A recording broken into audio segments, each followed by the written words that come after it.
आस्था है उन पर, हमें भी पूरा विश्वास है उन पर। और इसीलिए मैंने कहा कि 411 सीटों से जब मोदी जी दोबारा शपथ लेंगे तो सबसे पहले नाजिया माथा टेकेगी भगवान राम जी के मंदिर में। मुस्लिम होकर के मंदिर में जाओगे? लो, कोई पहली बार थोड़े ही हो रहा है। और मुस्लिम होकर के मैं मंदिर क्यों नहीं जा सकती हूँ भाई? क्या मैं आफ्ताब की तरह बोटियां कर रही हूँ? क्या मैं नासिर खान की तरह बलात्कार कर रही हूँ, या अवैसी की तरह भारत के माहौल को भड़काऊ भाषण दे करके खराब कर रही हूँ, या लैंड माफिया खोल करके बैठी हूँ वक्फ बोर्ड की तरह, या हलाल सर्टिफिकेट की तरह जाली धंधा कर रही हूँ, या हलाला के नाम पर प्रोस्टिट्यूशन करवा रही हूँ? मैं तो ऐसा कुछ नहीं कर रही हूँ। मैं तो आस्था और विश्वास की जगह पर आ रही हूँ, एक पाक जगह पर आ रही हूँ, एक पवित्र जगह पर आ रही हूँ। मैंने क्या गलत किया? मैंने कुछ भी गलत नहीं किया। नहीं लगता मैम ऐसे बोलते हुए कहीं फतवा ना जारी हो जाए? फतवा जारी होगा तो भारत में जितने कोर्ट है उसी में चप्पल घिसवा दूंगी। बहुत बढ़िया, जय श्री राम। नहीं, अगर एक मुस्लिम महिला हिंदू के भजन को गा देती है तो उसके लिए फतवा जारी हो जाता है, और आप खुलकर बोल रही हैं। हाँ, मैं तो खुलकर बोलूंगी, एकदम खुलकर बोलूंगी। काहे नहीं बोलूंगी? कौन रोक सकता है मुझे? अवैसी साहब के पास, मदनी साहब के पास, बर्क साहब के पास बहुत बड़ा फ्रीडम ऑफ स्पीच है। आर्टिकल 19, 14, 21, 22, 29 मेरे लिए नहीं है।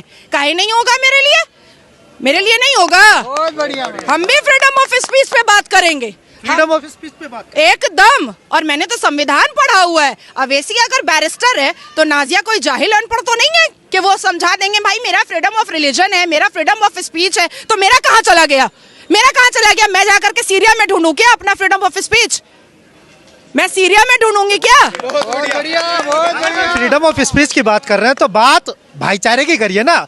ये तो कहीं ना कहीं बोल रहे हैं कि धर्म के नाम पर, मंदिर मस्जिद के नाम पर बार बार माहौल खराब होता रहा है। चलिए भाईचारे की बात करते हैं। हाँ जी। ज्ञानवापी दे दो बिना लड़े। बहुत बढ़िया। भाईचारे की बात करते हैं, भाईचारे की बात करते हैं ना। सनातनी बेटी श्रद्धा की बोटियां करके आफ्ताब को फिर ससुराल भेज दिया गया जेल। हमारे और आपके टैक्स के पैसे पे उसको दामाद बना करके रखा गया जेल के अंदर। कटवा दो औजार, बना दो नामर्द, क्योंकि इस्लाम तो यही कहता है। इस्लाम तो यही कहता है ना कि बलात्कारियों को नामर्द बना दिया जाए।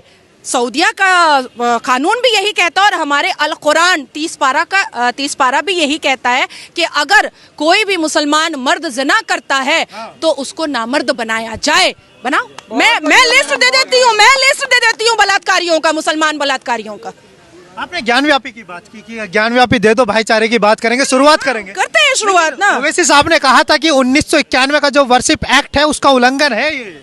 क्यों वहां पर पूजा नहीं हो रही थी? 1717 से वहां पर पूजा हो रही है। जयपुर के महाराजा जी ने जब वहां पर चबूतरा बनवाया था, चौकी रखी थी, वहां से लेकर के 1858 में पहला मुकदमा दायर हुआ था। 1885 में फैजाबाद कोर्ट में सीरियल नंबर 68 केस गया था, और उसके बाद से लेकर के सर्वोच्च न्यायपालिका में जब 2 डेकेड लड़ाई निर्मोही अखाड़ा के साथ और वीएचपी के साथ जब हो रही थी, तो ये लोग क्या अपने मुंह में लेमन जूस लेकर बैठे थे? All India Muslim personal law board लड़ करके क्यों नहीं जीते?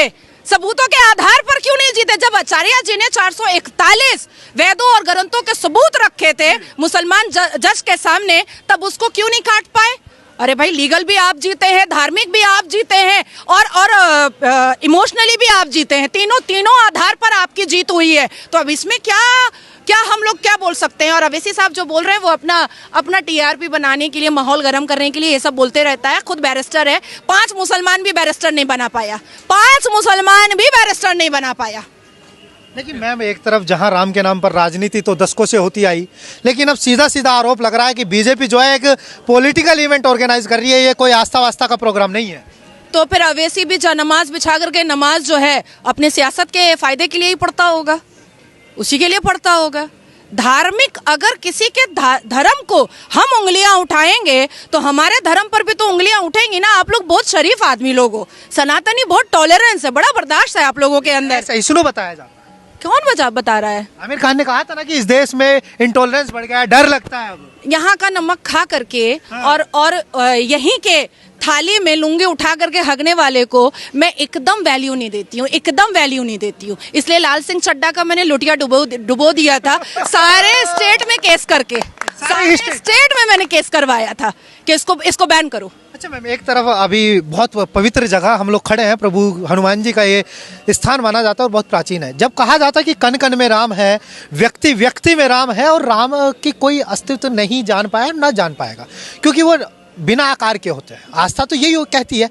तो फिर जब रोम रोम में राम है, तो इतना पैसा लगा करके एक भव्य मंदिर बनाने की क्या आवश्यकता थी? लोग कह रहे हैं कि एक अच्छा हॉस्पिटल बन जाता राम के नाम पर, एक अच्छा विश्वविद्यालय बन जाता, तो लोगों के लिए फायदा होता ना। कौन सी मस्जिद जो है वो हॉस्पिटल और यूनिवर्सिटी खोल रही है? कोई मस्जिद खोली है क्या? नहीं।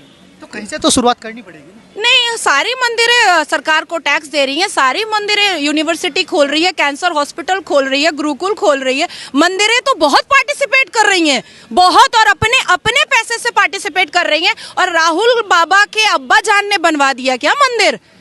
अब्बा जान या पापा? अब्बा जान, पापा अरे कश्मीरी पंडित है। नहीं, उनके घर में उनके कौन है कश्मीरी पंडित? राहुल गांधी है? खानदानी मुसलमान है। हाँ, देखिए अंकल जी एकदम सही कहे हैं। 1954 लगता तेरे को मानने सुनिए 1949 में अजमेर शरीफ गए थे नेहरू साहब। हाँ, नेहरू मामू बनाए हैं हम लोग सबको, आप लोगों को कुछ ज्यादा ही बनाए हैं। चाचा वो है नहीं, वो मामू बनाए हैं आप लोग सबको। अजमेर शरीफ गए 1949 में, और 1950 में एक मंदिर का उद्घाटन हुआ था, वहां नहीं गए थे। 1955 में जब सऊदी अरबिया के शहजादे आ रहे थे तो सारी मंदिरों पे पर्दा ढक दिया था और ला इलाहा का बोर्ड लगा दिया था। 1966 में इंदिरा गांधी ने साधु स्लॉटर करवाया था। अब आप बताइए, अजमल खसब पे 30 करोड़ रुपया खर्चा करवाया गया था मेहमान नवाजी पर। अब आप बताइए उनको मैं अब्बा जान ना बोलूं तो और क्या बोलूं? अगर मुसलमानों से भी इतनी मोहब्बत होती ना, तो कभी भी शाबानो सायरा बानो को कलपता, रोता, तड़पता नहीं छोड़ते, कभी नहीं छोड़ते। वो तो कह रहे हैं कि हम भाईचारे की बात करते हैं, देश की एकता की बात करते हैं, अखंडता की बात करते हैं, और जबकि दो भाई एक दूसरे की शक्ल नहीं देख पाते हैं। मेनका गांधी और सोनिया गांधी भी एक दूसरे की शक्ल नहीं देखती है। वरुण गांधी और राहुल गांधी भी एक दूसरे की शक्ल नहीं देखते हैं। और भाईचारा, कौन सा भाईचारा भाई? कौन निकले तो है भारत जोड़ो न्याय यात्रा पर, लोगों को न्याय दिलाने। पश्चाताप यात्रा है, पश्चाताप यात्रा। क्योंकि जिनके पूर्वजों ने और बाप दादा ने, अब्बा जान ने सबसे ज्यादा अन्याय किया है, उसी की माफी के लिए यात्रा निकाल रहे हैं। और मैं और एक बात बता देती हूँ, 4000 किलोमीटर चले थे चवन्नी अठन्नी एक्ट्रेस को लेकर के, उसके बाद धीरज शाहू को लेकर के जो गड्डियों का साम्राज्य था, उसके बाद कन्हैया को लेकर के जो हिंदुस्तान तेरे टुकड़े होंगे इंशाल्लाह इंशाल्लाह का नारा लगाता था। क्या पाली है? 3 राज ना मिला ना। और तीन राज में क्या हुआ? मुंह के बल गिरे हैं। ठीक है, अब उनको थोड़ा और यात्रा करने दीजिए। इस बार एकदम पत्ता साफ, कांग्रेस मुक्त भारत हो जाएगा। कांग्रेस